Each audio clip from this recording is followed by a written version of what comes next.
যে অসমৰ মুখ্যমন্ত্ৰীয়ে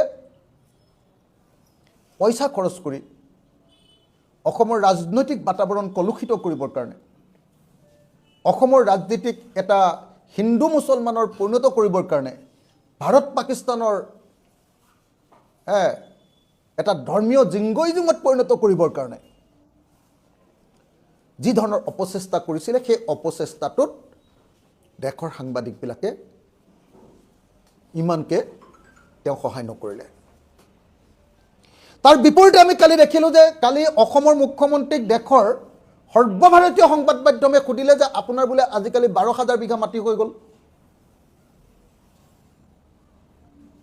পইচা দি আনিলে হিমন্ত বিশ্ব শৰ্মাই। সেই সাংবাদিকে আকৌ হিমন্ত বিশ্ব শৰ্মাকে সুধিলে যে আপুনি 12,000 বিঘাৰ মাটিৰ গৰাকী নেকি?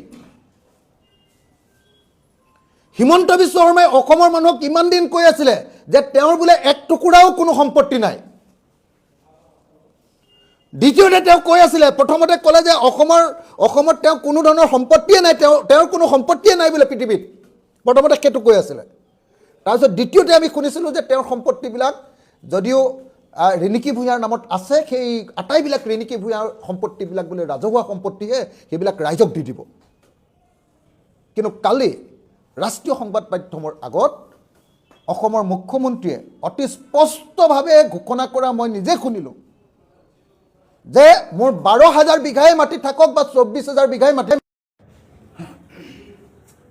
সেই মাটি আটাইবিলাক আইনসন্মত বা লিগেল মাটি, অৰ্থাৎ তেওঁ যে 12,000 বিঘা মাটি আছে সেই কথাটো তেওঁ কালি প্ৰকাৰান্তৰে স্বীকাৰ কৰিলে। কালিতো তেওঁ প্ৰকাৰান্তৰে স্বীকাৰ কৰি দিলে যে তেওঁ সাংঘাতিক ধৰণে এই মুখ্যমন্ত্ৰীৰ কাৰ্যকালত সাংঘাতিক ধৰণে তেওঁ ধন সম্পত্তি তৈয়াৰ কৰিছে। তেওঁ 12,000 বিঘা মাটি, এটা ভয়ংকৰ শব্দ, ভয়ংকৰ পৰিসংখ্যা, সেই শব্দটোকো তেওঁ স্বীকাৰ কৰি ক'লে যে মোৰ 12,000 বিঘা থাকিব পাৰে, 24,000 বিঘাও থাকিব পাৰে, তাৰ দুগুণো থাকিব পাৰে, কিন্তু সেই মাটি ন্যায়সংগত বা লিগেল বা তাৰ কাগজ পত্ৰ আছে। ইয়াক কি বুলি কয়? ইয়াকে কয় লোকলে বুলি শুলপুতি নিজে মৰে ফুটি। অসমীয়াত এটা বাক্য আছে নহয়, গৌৰৱ গগৈ বদনাম কৰিবৰ কাৰণে, গৌৰৱ গগৈ গ্ৰেপ্তাৰ কৰিবৰ কাৰণে, গৌৰৱ গগৈ পাকিস্তানী এজেণ্ট কৰিবৰ কাৰণে সাংবাদিক মাতি আনিলে। সাংবাদিকে উল্টাই সুধিলে যে আপোনাৰ 12,000 বিঘা মাটি আছে নেকি? অসমৰ মুখ্যমন্ত্ৰীয়ে ক'লে যে হয় আছে, কিন্তু সেইবিলাকৰ কাগজ পত্ৰ আছে। তাৰমানে অসমৰ মুখ্যমন্ত্ৰীয়ে যে এই সময়খিনিত, অসমৰ মুখ্যমন্ত্ৰীটো বেলেগ আৰু একো বিজনেছ নাই। কিবা বিজনেছ আছে নেকি আপোনালোকে জানে নেকি?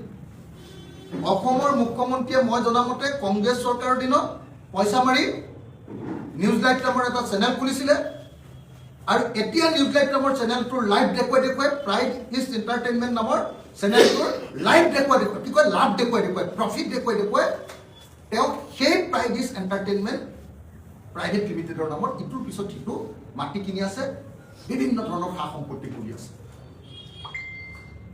তাৰমানে 2 নম্বৰী টকাৰে প্ৰথমতে তেওঁ এটা সম্পত্তি কিনি ল'লে। সেই 2 নম্বৰী টকাটো কেতিয়া 2 নম্বৰী টকাৰে কিনা যিটো সম্পত্তি, সেই সম্পত্তিটোক লৈ এতিয়া তেওঁ লাহে লাহে তেওঁৰ প্ৰপাৰ্টিবিলাক এটা এটাকে লিগেলাইজ কৰিবৰ কাৰণে যত্ন কৰিছে।